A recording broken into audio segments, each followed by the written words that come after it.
pedimos ao nosso irmão Afrânio, que vai desenvolver um tema que eu já estive olhando ali, muito bonito, né? Reflexões sobre Jesus e o Natal.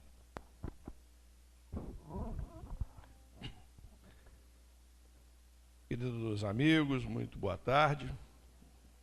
Obrigado, Ricardo. Nós estamos no mês de dezembro, né? Nossa primeira reunião do mês de dezembro. Nos aproximando de um momento que para nós cristãos é um momento marcante, né? É o momento em que a gente homenageia o nosso Mestre Jesus, homenageia a figura do principal vulto da cristandade, Jesus, né?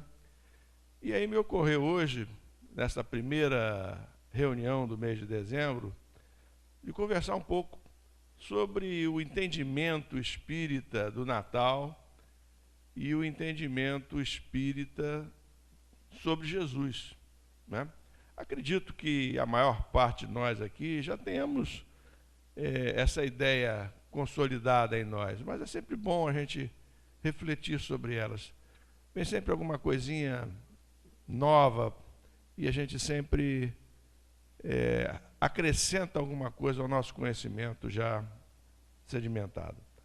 Então nós colocamos o título aqui de Reflexões sobre Jesus e o Natal, justamente porque a ideia é conversarmos sobre alguns símbolos do Natal e depois conversarmos sobre Jesus à luz da doutrina espírita. Os símbolos do Natal, né, as discussões que existem, os símbolos do Natal, são esses aí que estão colocados. Pelo menos me ocorreram esses, não sei se mais algum a gente poderia acrescentar. Vocês podem até contribuir com isso. Primeira coisa que a gente nota com relação ao Natal é em relação ao dia de Natal. Tradicionalmente, o dia de Natal é comemorado no dia 25 de dezembro. Mas se nós formos olhar historicamente o nascimento de Jesus, nós vamos notar que os historiadores situam o nascimento de Jesus no mês de abril e não no mês de dezembro, né? E por que isso acontece? A pergunta é essa, né? Por que a gente comemora o Natal em dezembro e não em abril, como deveria ser, né? Ou como poderia ser, como seria mesmo, né? Por exemplo, eu sou nascido em novembro.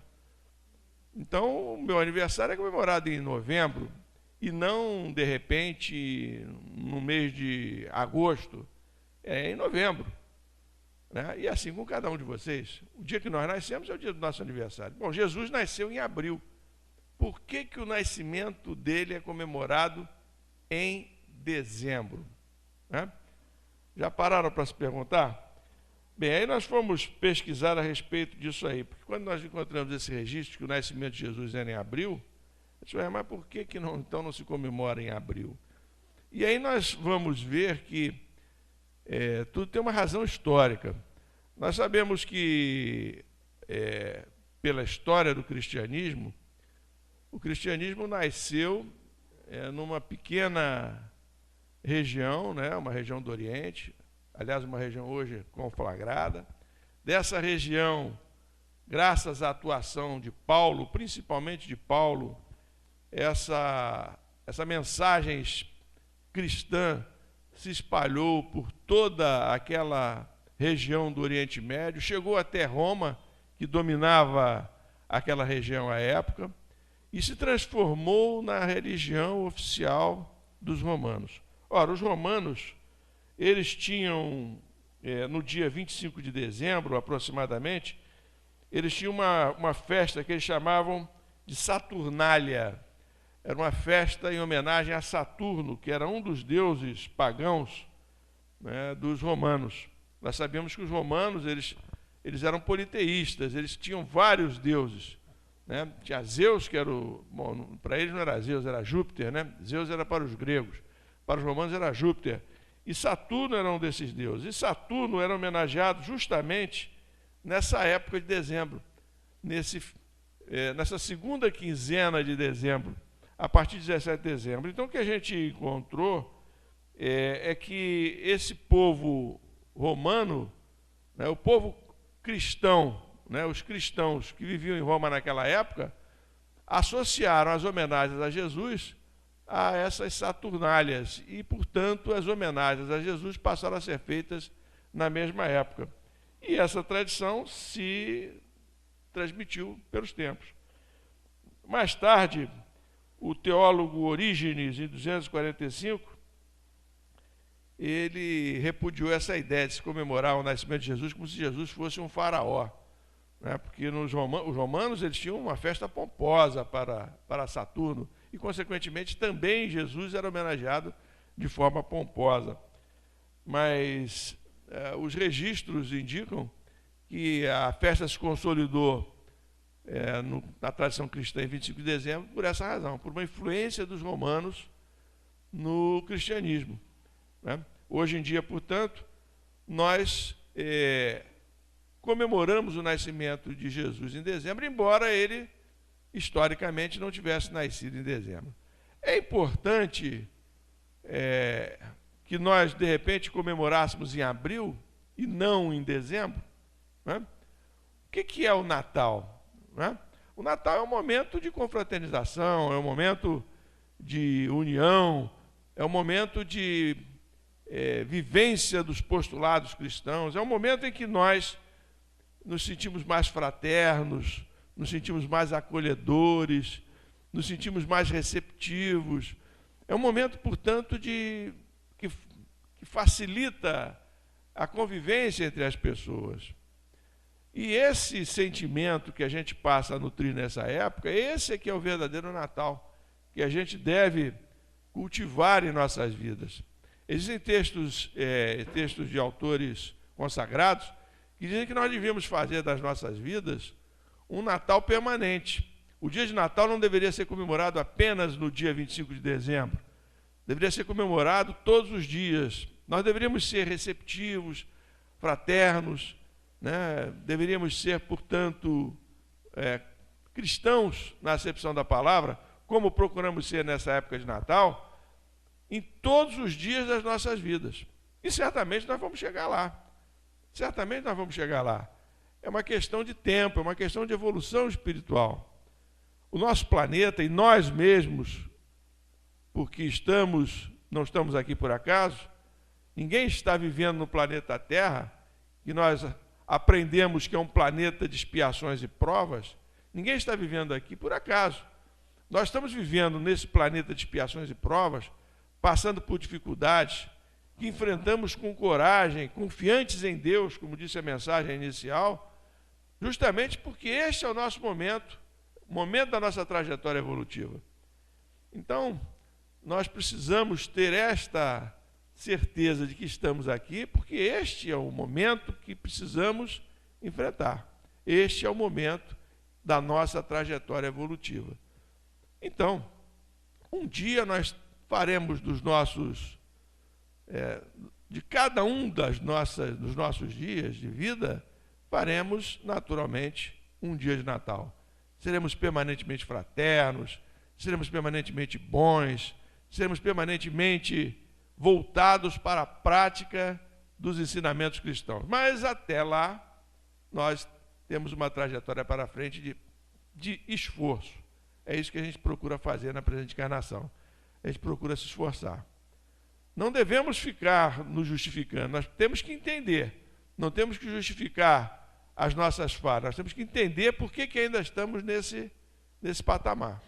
Vamos chegar lá. Então, não é importante que o dia de Natal seja comemorado em abril, o importante é justamente o sentimento que nos une em 25 de dezembro. Esse sentimento é tão forte que contam os amigos espirituais que nesta época Jesus se aproxima mais da Terra. A Terra fica mais propícia, as suas vibrações se tornam melhores e aí então há a possibilidade de nós percebermos melhor Jesus junto a nós.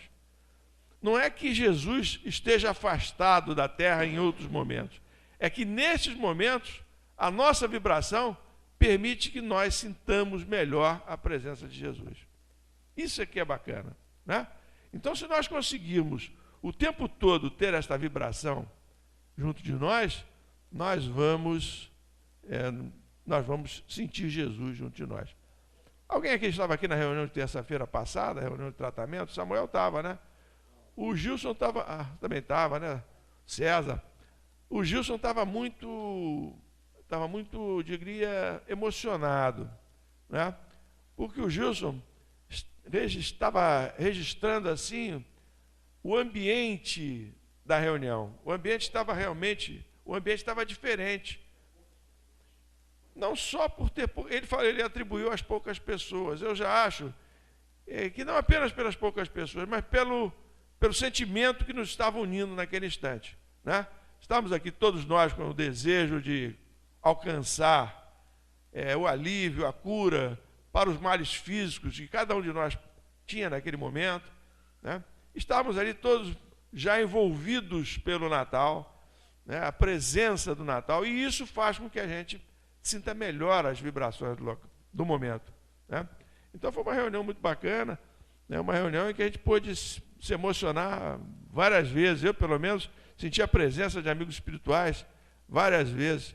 No momento que eu estava tomando passe, né, eu senti um arrepio que ia da ponta do cabelo até o dedão do pé, né? Porque naquele momento ali é um arrepio bom, né? Um arrepio gostoso. Tem arrepios, né? Um arrepio gostoso, né? Um arrepio de espírito bom. Depois eu até perguntei para a médium lá, disse, poxa, você estava bem envolvida naquele momento. Ela disse, realmente. Era uma companheira nossa desencarnada que estava lá dando passe em você. Uma amiga muito querida nossa, a Marilda, que estava dando passe aí, através da Maria Helena. Então isso tudo é possível, não porque Jesus se aproximou mais de nós nesse momento, mas porque nós estamos numa atitude mental mais propícia a perceber Jesus. Então, quando a gente tiver essa atitude mental permanentemente, nós vamos ter um Natal permanente em nossas vidas. Mas como nós ainda estamos numa fase de evolução, de planeta de provas e expiações, espírito imperfeito, a gente não consegue registrar Jesus o tempo todo, embora ele esteja o tempo todo, né, pacientemente aguardando a nossa transformação moral para que nós possamos senti-lo permanentemente. Então, com relação ao dia de Natal, se vocês ouvirem falar por aí que o dia de Natal não é dezembro, porque tem gente que gosta de desqualificar o dia de Natal, não vou comemorar nada não, porque Jesus nasceu em abril, nós estamos em dezembro. Então não importa, né? Vamos comemorar em dezembro, vamos comemorar em janeiro, em fevereiro, em março, abril, maio, junho, todos os meses do ano. Essa é a proposta espírita, essa é a proposta cristã, né? A gente não ficar preso apenas a uma data determinada. Se a gente conseguir fazer isso, ótimo para nós. Nós vamos sentir mais perto de nós Jesus. E sentindo mais perto de nós Jesus, nós vamos sentir toda essa espiritualidade amiga que nos sustenta nos momentos difíceis da vida, né? Momentos como esse que a mensagem inicial falava, que a gente precisa de coragem. Quando esses emissários de Deus, e não apenas de Jesus, mas de Deus, sobretudo, nos sustentam na nossa caminhada. Bom, com relação ao presépio, né? Muito legal o presépio. Na minha infância, a gente dava mais valor ao presépio, né? A gente se reunia para ver os presépios diversos que eram montados em locais da cidade. Hoje em dia a gente não vê, eu pelo menos não vejo tanta valorização do presépio. Não sei na região que vocês vivem. Onde eu moro, aqui em Jacarepaguá mesmo, eu não vejo muito presépio para a gente curtir.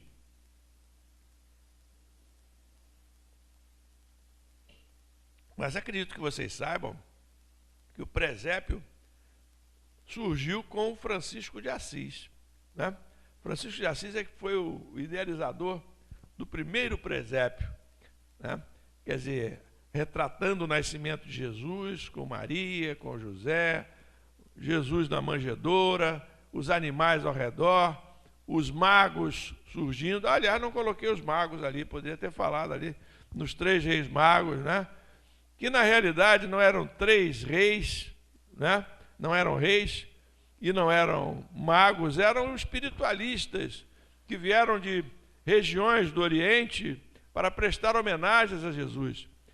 A vinda de Jesus estava anunciada, a vinda do Messias estava anunciada não apenas pelos hebreus, mas as diversas religiões já tinham indícios, já tinham revelações de que o Messias iria nascer, e queria nascer naquela região onde Jesus nasceu. Então, na época aprazada, na época lá revelada, sábios de algumas regiões do planeta, né, teriam se deslocado até onde Jesus nasceu para prestar-lhe as homenagens. Tudo isso é um simbolismo, né? A gente não pode atestar verdadeiramente o nascimento de Jesus. Eu acho que o importante aqui é essa revelação de que Jesus, o nascimento dele já estava predito. O nascimento do Cristo, né? O nascimento do Messias estava previsto. Porque as religiões, elas têm uma parte acessível ao público em geral e tem uma parte que a gente chama de doutrina secreta. Inclusive, naquela época, principalmente naquela época, existia essa doutrina secreta. E essa doutrina secreta, que os iniciados é que tinham acesso, é que revelava que o Messias estava chegando, que o Messias ia nascer, né? Isso é uma outra grande, uma grande contribuição do Espiritismo, porque o Espiritismo popularizou o que antes era a doutrina secreta. Essa relação dos espíritos, do mundo espiritual com o mundo material, ela foi popularizada, digamos assim, ela foi explicada pelo Espiritismo. Antes do Espiritismo havia muita dúvida sobre como era o mundo espiritual. E há muitas pessoas hoje que não aceitam o Espiritismo que ainda têm muitas dúvidas sobre o mundo espiritual. Graças a Deus, nós espíritas já superamos essa fase. Bom, sobre a árvore de Natal, nós conseguimos referências, explicação para a árvore de Natal. Né? De onde veio essa história de árvore de Natal? Então, vem da Alemanha, né? Provavelmente foi um santo da igreja, São Bonifácio, que foi apóstolo da Alemanha, que é apóstolo da Alemanha, que nós sabemos que lá entre os nórdicos, né, e também entre os alemães, existe uma mitologia, né? Existe a mitologia grega, existe a mitologia romana, existe a mitologia dos alemães, lá dos povos nórdicos e dos alemães, onde o rei dos reis dele lá chama-se Odin, né? E tem até um filho que é o Thor. Quem gosta de cinema já foi assistir até o filme aí que passou há pouco tempo atrás aí sobre o Thor, mas isso faz parte da mitologia. Então, esse São Bonifácio, querendo romper com essa mitologia germânica, essa mitologia nórdica, mitologia daquela região, norte da Europa, ele propôs, então, um culto ao pinheiro, que era a árvore sagrada, o carvalho sagrado de Odin. Odin era cultuado através do carvalho sagrado. Então, ele fez uma transposição. Se Odin, que era o rei dos reis, era cultuado através do carvalho, então ele propôs que Jesus, ele que era católico, que era cristão, fosse cultuado através da árvore de Natal. Então surgiu aí o costume da árvore de Natal, nessa época, 680, entre 680 e 754, que foi quando São Bonifácio viveu. Foi quando ele começou a colocar o pinheiro para simbolizar, para homenagear o nascimento de Jesus. Então, quando a gente vai fazendo as coisas na nossa casa sem saber, né? Tem lá uma árvorezinha de Natal. Qual é o papel da árvore de Natal? Na verdade, nós estamos ali aproveitando a transposição de um símbolo. Vejam que a doutrina cristã, ela foi se impregnando de tradições de outras religiões, né? É isso que eu estou querendo mostrar para vocês. Desde o dia em que ela é comemorada, né? A questão da árvore de Natal. Então, tudo isso vai impregnando. Nós vamos ver a questão do Papai Noel, que também é tradição de outras religiões. Então é isso. Com relação à estrela de Belém, durante muito tempo admitiu-se que era um cometa que estava passando naquela área, né, e, portanto, os astrônomos atribuíam ao cometa. Nós lembramos que a estrela de Belém ela se situa exatamente sobre o local onde Jesus havia nascido, indicando para todos aqueles que sabiam que o Messias estava nascendo o local exato onde ele poderia ser encontrado. A estrela de Belém, né? A estrela fica parada no céu. Já se tentou explicar a estrela de Belém por várias explicações astronômicas, né? A história do cometa, a história de uma supernova, uma estrela supernova, mas nenhuma dessas explicações se sustenta quando a gente vai pesquisar mais profundamente. O que a gente nota em alguns autores espíritas é a referência de que a estrela de Belém, na verdade, é um espírito de intensa luz que é visto por todos e que está registrando o local exato onde Jesus estava sendo, vamos dizer assim, homenageado, né, por todos aqueles que o procuravam. A questão da estrela de Belém, né, vários astrônomos foram derrubando as hipóteses anteriores e hoje não se tem uma hipótese definitiva. Nós espíritas aceitamos essa ideia perfeitamente viável de que um espírito de grande luminosidade, um espírito de grande luz estava ali indicando naquele momento o local onde o nosso Mestre Jesus estava sendo homenageado. Né? Seguindo ali o roteirinho, né? A história do Papai Noel. Papai Noel, bem, isso aí a gente sabe mais, né? É mais divulgado. Papai Noel é uma personificação também de uma figura alemã, São Nicolau, né?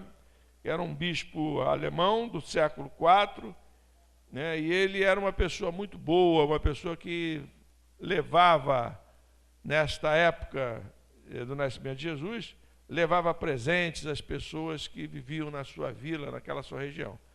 E ele passou a ser, então, reconhecido, né, como uma pessoa muito boa, e se vestia com aqueles trajes típicos europeus que nós vemos que compõem a indumentária do Papai Noel hoje. A cor vermelha fica por conta da Coca-Cola, segundo dizem, né? A Coca-Cola teria se apropriado da cor vermelha, tanto que o vermelho do Papai Noel é o vermelho da Coca-Cola, né? O vermelho do rótulo da Coca-Cola, né? Então, vocês podem ver que... mas não tem... Essa história de Papai Noel é uma coisa comercial, foi uma figura que a mídia se apropriou como uma forma comercial, uma forma de nos sugerir que está na época de nós comprarmos presentes, nos presentearmos uns aos outros. Quando o verdadeiro sentido do Natal não tem nada a ver com comércio, não tem nada a ver com Papai Noel. Jesus não é o Papai Noel, né? Há uma preocupação hoje, pelo menos nos nossos lares, né, com relação às crianças acharem que Jesus é o Papai Noel, né, ou até não associarem o Natal a Jesus, mas apenas ao Papai Noel. Então, acho que é muito importante a gente bater sempre na tecla de que Natal é para comemorarmos o aniversário de Jesus. O Papai Noel é uma figura, né, que homenageia o Natal, né, mas não é propriamente... O Natal não é para o Papai Noel, o Natal é para Jesus. O Natal não é para nós consumirmos desenfreadamente, o Natal é para homenagearmos Jesus, né? Naturalmente, a gente arruma um jeito de dar presentes, de ganhar presente, dizendo que Jesus fica feliz, porque nós estamos distribuindo presentes, nós estamos ajudando. Mas Jesus fica muito feliz se nós formos fraternos, ainda que a gente não distribua presente algum, mas que a gente resolva realmente ter uma postura fraterna durante a época de Natal, nós estaremos homenageando a Jesus. Né? Tudo que nós fizermos ao próximo, nós estamos fazendo a Jesus, como nos diz o Evangelho. Bem, então não confundir Papai Noel e Jesus. São figuras distintas. Aqui eu botei 2, aqui seria o 3, então. Bem, e o que a doutrina espírita fala sobre Jesus? Na questão 625 do Livro dos Espíritos, é a questão com a resposta mais curta do Livro dos Espíritos, né? Quando Kardec pergunta sobre quem é o guia da humanidade, né? E aí os espíritos respondem: Jesus. Vamos pegar aqui falhou agora a minha memória. O Livro dos Espíritos, questão 625. 625. Só falta achar o 625 aqui. Estamos chegando. Chegamos. Qual o tipo mais perfeito que Deus tem oferecido ao homem para lhe servir de guia e modelo? Essa é a pergunta. Qual o tipo mais perfeito que Deus tem oferecido para lhe servir de guia e modelo? Bom, então, é a questão 625, a resposta é Jesus. Jesus é o nosso guia e modelo. E vejam que a pergunta é: qual o tipo mais perfeito que Deus nos tem oferecido? E aí nós tiramos uma dúvida que algumas pessoas têm, de que Jesus é Deus. Não, Jesus não é Deus. Jesus é Jesus e Deus é Deus. Deus é o Criador. Jesus, como nós, é criatura. Jesus não é Deus. Há uma obra de Bezerra de Menezes que tem esse título: Jesus não é Deus. Onde ele escreve durante todo um livro sobre a natureza de Jesus, de um ser humano como nós, né? Na doutrina católica e em outras religiões, ou em outros segmentos cristãos, costuma-se confundir Jesus com Deus. Mas não há confusão alguma para a doutrina espírita. Deus é o Pai. A doutrina espírita situa a Trindade universal como sendo Deus, né? Deus, o Espírito e a matéria. Jesus é Espírito, como nós todos somos Espíritos. Nós somos Espíritos encarnados. Então, Jesus não é Deus. Deus é o Criador. Bom, então quem é Jesus, né? Se Jesus não é Deus, quem é Jesus? Se Deus é o Criador, se Deus é eterno, se Deus é soberanamente justo e bom, quem é Jesus? Jesus é um espírito que atingiu o ápice da evolução espiritual. Chegou ao máximo da evolução espiritual, o máximo a evolução que nós estamos buscando. Mas que nós ainda vamos levar muito tempo para alcançar. Nós ainda estamos muito distantes da evolução de Jesus. Nós precisamos caminhar e fazer muito bem para que nós sejamos como Jesus. Jesus é, portanto, um espírito puro. Dentro daquela escala espírita que a gente aprende lá no Livro dos Espíritos, que nós, portanto, começamos como espíritos imperfeitos, e aí nós temos diversas classes de espíritos imperfeitos. Acredito que nós ainda estejamos numa dessas classes, né? Claro que não estamos totalmente numa daquelas classes ali, a gente tem características de uma, características de outra, temos características também dos espíritos bons, que são os da ordem, que estão acima dos espíritos imperfeitos, e temos os espíritos puros, que são os da primeira ordem. Então Jesus é um espírito puro, é um espírito da primeira ordem. Aí a gente fica pensando assim: puxa, mas Jesus então, né, ele é um espírito puro. Como é que ele chegou a essa condição de espírito puro?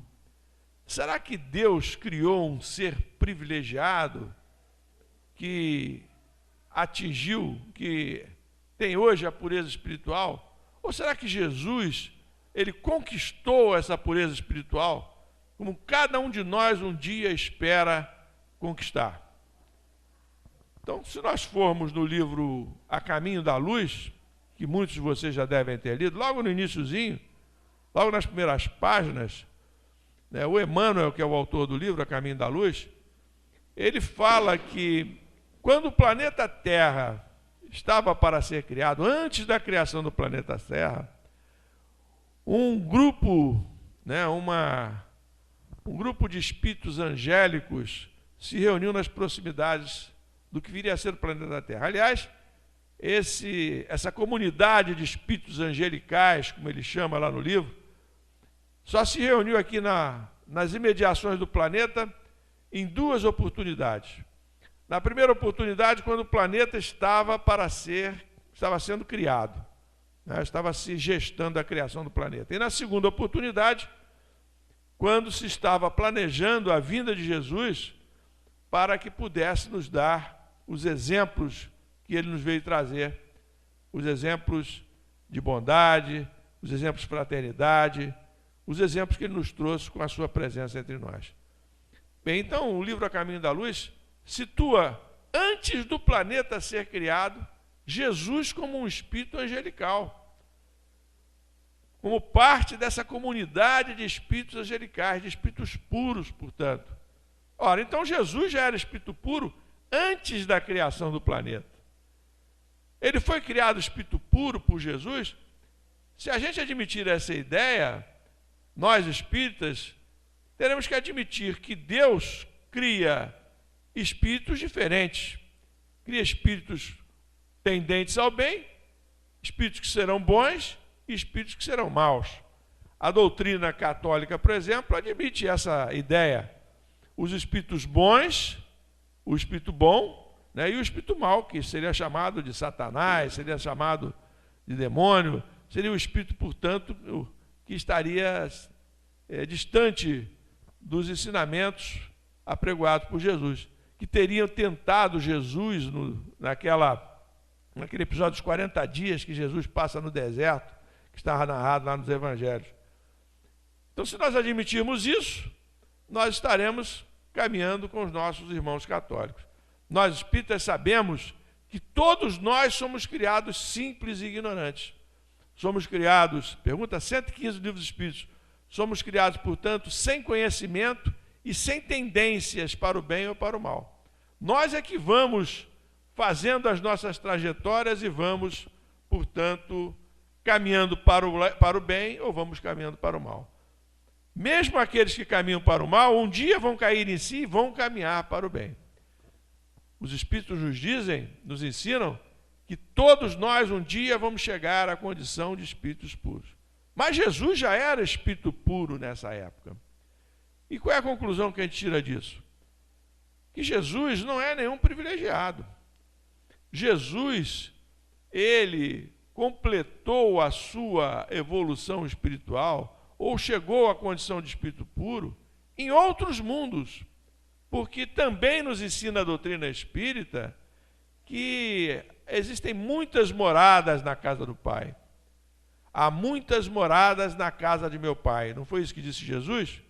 Então existem muitos lugares no planeta, no mundo, no universo, melhor dizendo, existem muitos lugares no universo, existem muitos mundos no universo onde nós podemos fazer o nosso crescimento espiritual. Né? Se nós conseguirmos evoluir tanto nessa nossa existência agora, nós vamos ter a oportunidade de sair daqui para um outro mundo, né? E dar continuidade à nossa evolução no mundo mais avançado. Em contrapartida, se nós não conseguirmos acompanhar a evolução do planeta, nós vamos sair desse planeta aqui, desse mundo aqui hoje, que é a Terra, que vai pouco a pouco melhorando e vamos para um mundo menos evoluído. Essa é a figura que explica a história dos exilados de Capela, que também está lá no livro A Caminho da Luz. Os exilados da Capela. Pessoal de uma constelação do Cocheiro, um mundo chamado Capela, e aqueles que estavam em Capela numa determinada época, semelhante a que nós vivemos hoje, Capela evoluiu moralmente, e aqueles que não conseguiram evoluir moralmente, mas apenas tecnologicamente, foram transportados, foram atraídos pela densidade vibratória da Terra e reencarnaram aqui na Terra. É o que vai acontecer com a gente, se a gente não conseguir melhorar, pelo menos acompanhar a evolução do planeta.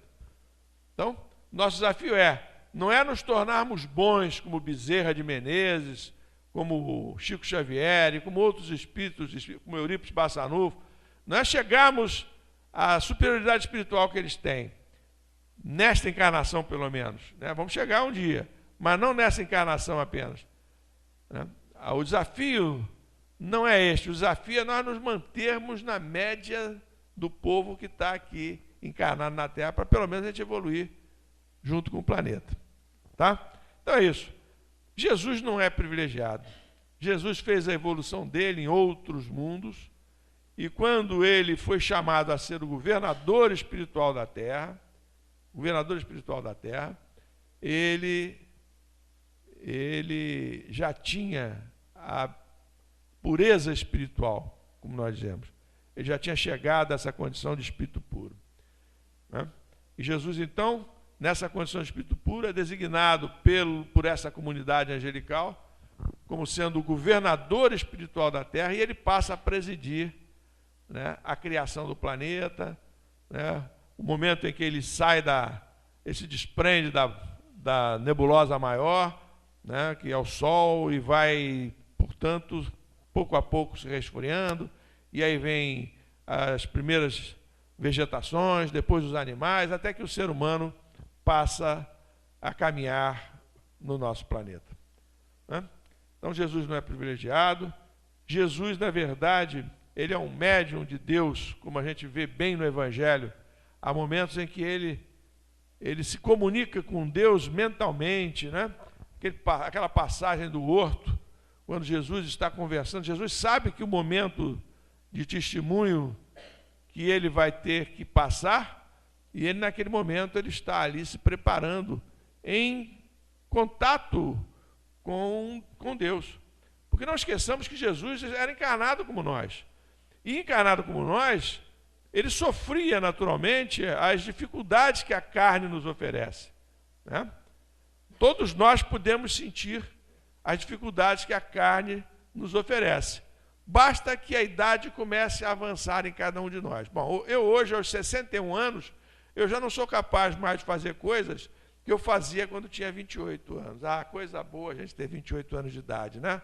Eu me lembro que eu saía para correr, eu gostava de correr, né? Aí eu corria 7 quilômetros, 10 quilômetros, um bem-estar danado, voltava feliz da vida, né? Isso para notar que a gente tinha uma condição física. E hoje eu não consigo correr 700 metros. Eu corria 700 quilômetros, não consigo correr 700 metros. Com vocês deve ser mais ou menos a mesma coisa. Coisas que a gente fazia, né, antigamente, a gente não consegue mais fazer hoje, né? Por quê? Porque o corpo nos limita. Então, Jesus certamente não passava por esse tipo de limitação física, essa limitação de fazer a coisa e não ter forças físicas para isso. Mas certamente ele tinha dificuldades que a carne impõe para se comunicar, por exemplo, com mais facilidade com Deus, apesar de ser o nosso mestre, apesar de ser um espírito puro. Uma dificuldade muito menor que a nossa, certamente mas ele certamente, a carne oferecia alguma dificuldade para ele. Pelo menos eu penso assim, né? Então, Jesus era o intermediário de Deus. Ele muitas vezes ele estava recebendo as informações diretamente do Pai e passando para nós. Jesus, governador espiritual, já falei. Uma coisa que a gente pensa muito, afinal de contas, como é que é Jesus? Jesus é como tem naquela gravura que tem lá na livraria, não sei se vocês já viram, né? É uma gravura que tem na livraria, em que ele é semelhante a Maria, né? Uma figura de um pintor. Como é Jesus? Jesus era louro, era moreno, ele era negro. Como é que era Jesus? Costumam colocar Jesus como sendo uma pessoa de cor branca, de olhos claros, cabelos louros. Mas será que Jesus era assim? Há uma referência, numa obra espírita, a essa aparência física de Jesus, né? Essa aparência física de Jesus está no livro Há 2000 anos. Quem leu certamente vai se lembrar, né? Na página 81 do livro Há 2000 anos, o Emmanuel, escrevendo uma carta para o imperador. O Emmanuel era o imperador Públio Lentulus, era o procurador romano na Judéia. Então ele escreve uma carta para o imperador Tibério, dizendo como era Jesus. E ele dizia assim, está no livro Há 2000 anos. Diante de seus olhos está cara a personalidade inconfundível e única. Bem, aqui, na verdade, eu não transcrevi a carta, mas existe a carta também. Tratava-se de um homem ainda moço, que deixava transparecer nos olhos, profundamente misericordiosos, uma beleza suave e indefinível. Longos e sedosos cabelos molduravam-lhe o semblante compassivo, como se fossem fios castanhos, levemente dourados por luz desconhecida. Então ele não diz que Jesus tinha os cabelos louros.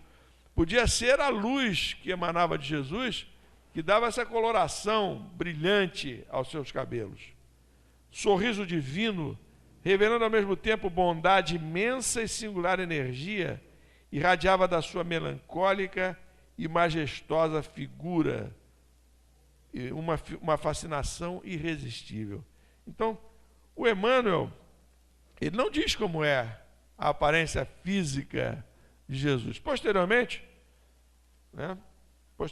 o livro do Emmanuel é de 1948, foi descoberta uma carta lá nos arquivos do Vaticano, e essa carta, essa sim, é que teria sido escrita por Públio Lentz, uma carta que estaria guardada desde das épocas de Jesus. E aqui, é um homem de justa estatura e é muito belo no aspecto. Há tanta majestade em seu rosto que aqueles que o veem são forçados a amá-la ou temê-la. Tem os cabelos da cor da amêndoa bem madura, são distendidos até as orelhas e das orelhas até as espáduas. São da cor da terra, porém mais reluzentes.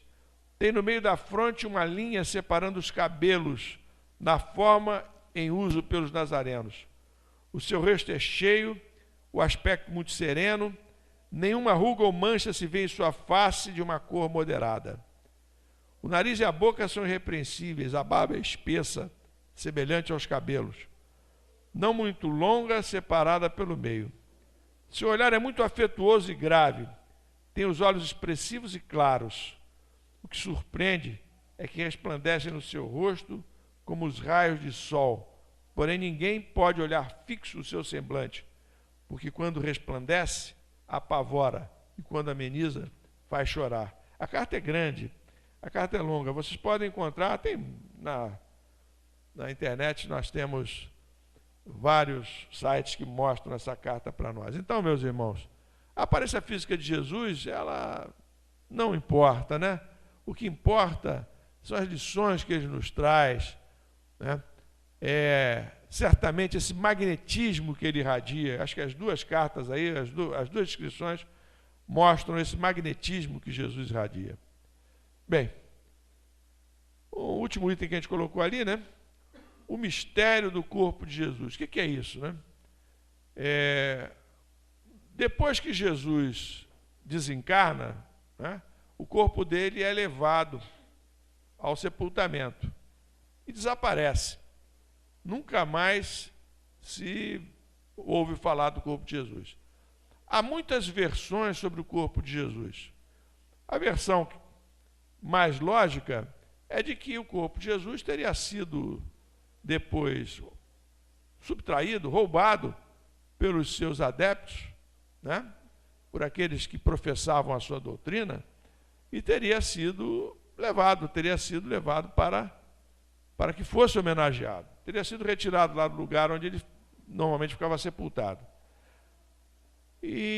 Mas há uma grande discussão a respeito disso, né? Será que Jesus tinha um corpo de carne como o nosso? Né? Há uma corrente que entende que Jesus não teria um corpo como o nosso. Jesus seria um agênere. O que é um agênere? É um ser fluídico. Ele teria vivido o tempo todo como fluídico. Bom, essa visão que algumas das pessoas têm, ela é rejeitada por Kardec. No livro A Gênese, lá no capítulo 15 da Gênese, a partir dos itens 64 a 67, Kardec derruba essa tese com uma lógica impressionante, como, aliás, tudo que Kardec escreve é impressionante. Nosso companheiro diz que certamente Jesus tinha um corpo fluídico. Sim, como todos nós temos um corpo fluídico. A gente sabe que além do nosso corpo físico, nós temos um perispírito. Quando a gente desencarna, quando a gente morre, o que morre em nós? Morre o corpo físico, mas a gente continua com o corpo fluídico. Esse corpo fluídico é o corpo, é o espírito envolvido pelo perispírito, é o corpo fluídico. Todos nós temos esse corpo fluídico. Jesus também tinha esse corpo fluídico. E é com esse corpo fluídico, então, que Jesus vai aparecer para Madalena, né? No momento em que a Madalena vê Jesus e Madalena vai tocar em Jesus, Jesus diz, não me toques porque ainda não estou pronto. Lembram-se dessa passagem do Evangelho? Porque naquele momento ali, se Madalena tocasse Jesus e ela percebesse que a mão dela não ia conseguir tocar-lhe, porque ele não estava pronto, quer dizer, ele ainda não estava materializado, ele estava visível para ela, talvez pela mediunidade dela, né? Ela estava vendo o corpo espiritual dele, mas ele não tinha se materializado ainda, ela provavelmente ia ficar assustada. Mas mais tarde Jesus vai aparecer para os discípulos. Momento em que Tomé vai tocar nas chagas de Jesus, aí ele já está materializado e aí pode ser tocado. Então Jesus tinha esse corpo espiritual. Mas Kardec, com seus argumentos, nos mostra que também Jesus tinha um corpo físico. E no momento da crucificação, esse corpo físico morreu, como o nosso corpo físico um dia vai morrer também. E esse corpo físico de Jesus é que certamente foi levado, ou provavelmente foi levado, pelos seus seguidores, né?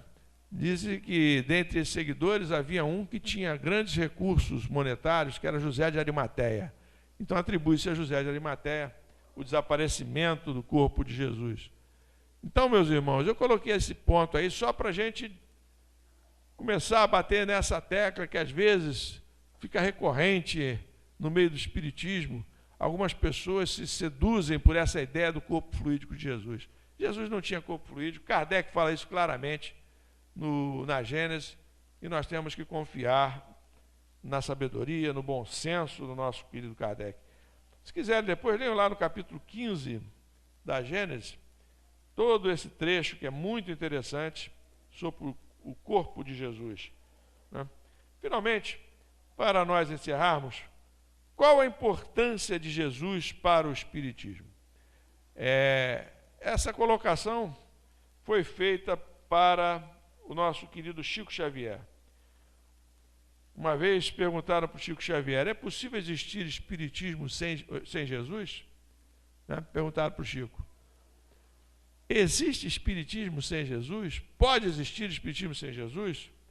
E o Chico falou assim, ó, se tirarmos Jesus do Espiritismo, se tirarmos religião do Espiritismo, vira um negócio.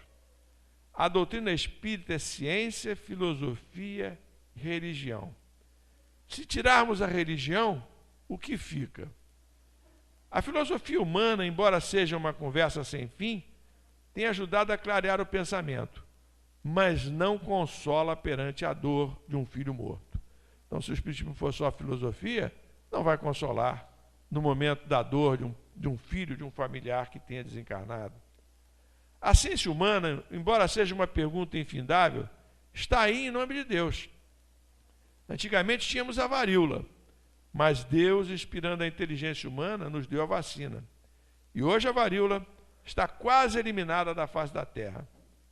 Sofríamos com o problema da distância, mas a bondade divina, inspirando a cabeça dos cientistas, nos trouxe o motor. Hoje temos o barco, o carro, o avião, suprimindo distâncias. O telefone, aliviando ansiedades, e hoje em dia eu posso dizer também, aumentando as ansiedades com os WhatsApps da vida aí e outras facilidades que o telefone, os smartphones nos trazem hoje. A televisão colocou o mundo dentro de nossas casas. Tínhamos medo da escuridão, mas a misericórdia divina nos enviou a lâmpada através da criatividade humana. A dor atormentava, mas a compaixão divina nos enviou a anestesia. Há, porém, uma coisa em que a ciência não tem conseguido ajudar: ela não tem conseguido eliminar o ódio do coração humano. Não há farmácias vendendo remédios contra o egoísmo, o orgulho, a vaidade, a inveja, o ciúme. Não podemos pedir misericórdia a um computador. Então vejam, a sabedoria do Chico. Ele diz que o Espiritismo é filosofia, ciência e religião. Se tirarmos a religião, fica a filosofia e fica a ciência. Bom, a filosofia é legal, mas a filosofia não consegue consolar diante da dor de uma pessoa amada. A dor de uma pessoa amada que tenha morrido. A ciência não consegue, apesar de todos os seus avanços, não consegue remédios para os principais vícios da humanidade, o egoísmo, o orgulho e tantos outros que nós temos. Aí ele conclui: Jesus, porém, está na nossa vivência diária. Porquanto em nossas dificuldades e provocações, o primeiro nome de que nos lembramos, capaz de nos proporcionar alívio e reconforto, é Jesus. Né? De maneira que, se tirarmos a religião do Espiritismo, fica um corpo sem coração. Se tirarmos a ciência, fica um corpo sem cabeça. E se tirarmos a filosofia, fica um corpo sem membros. Então está aí a sabedoria do nosso Chico a nos levar às reflexões sobre a importância de Jesus ser parte da nossa doutrina espírita. Por isso dizemos que o Espiritismo é um Espiritismo cristão, né?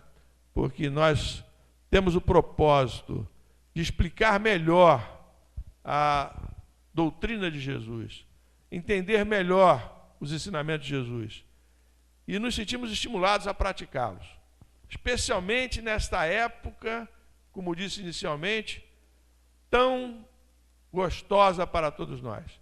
Momento em que nos lembramos mais de Jesus, momento que sentimos melhor as suas vibrações, o momento em que, pela nossa própria transformação, nos sentimos mais próximos dele e nos sentimos, portanto, mais do que nunca cristãos e nos sentimos mais do que nunca espíritas.